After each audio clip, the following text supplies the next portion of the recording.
Welcome to ABC campus. आज हम companies act में सेक्शन 24 कवर कर रहे हैं, जो कि है penalty for non publication of name पर।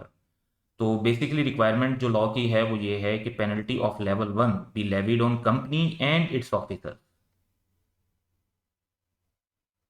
In default.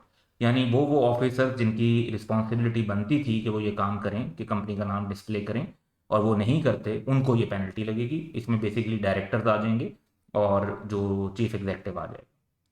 For not displaying it's name in the manner provided for by companies act 2017 के अगर कंपनी अपना नाम प्रॉपरली जो है डिस्प्ले नहीं करती जहां जहां उसे करना चाहिए कंपनीज एक्ट के मुताबिक, तो ये पेनल्टी लगेगी।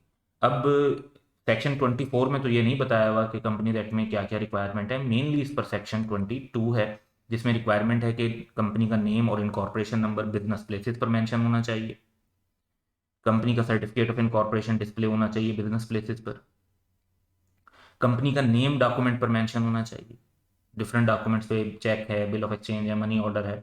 Printing of name and particular उन डॉक्यूमेंट्स होने चाहिए, जैसे रजिस्टर्ड ऑफिस का एड्रेस है या वेबसाइट एड्रेस है, ईमेल है, टेलीफोन नंबर वगैरह है। तो ये चार रिक्वायरमेंट्स हैं सेक्शन 22 की। अगर कंपनी इसमें कहीं पे भी डिफॉल्ट करती है या कंपनी के कोई ऑफिसर इन डिफॉल्ट हैं तो उनको पेनल्टी लगेगी, यानी कंपनी को अलग पेनल्टी और ऑफिसर्स को अलग पेनल्टी। फिर ये जो पेनल्टी ऑफ लेवल 1 है, तो लेवल 1 की पेनल्टी बेसिकली क्या है, इसके लिए रेलिवेंट सेक्शन फिर 479 बन जाता है।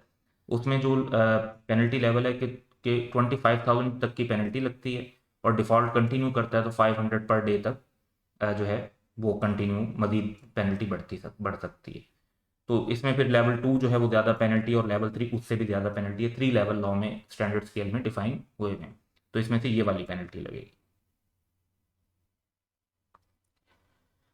फर्दर एक और पेनल्टी भी है कि an officer shall be personally liable for that for issuing authorising any document without mentioning the name of the company unless duly paid by the company.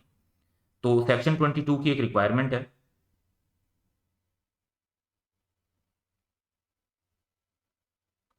वो रिक्वायरमेंट ये है कि कंपनी का जो नाम है वो तमाम उन डॉक्यूमेंट्स पर मेंशन होना चाहिए जो कंपनी की तरफ से हैं या कंपनी के बिहाफ पर साइन किए गए हैं।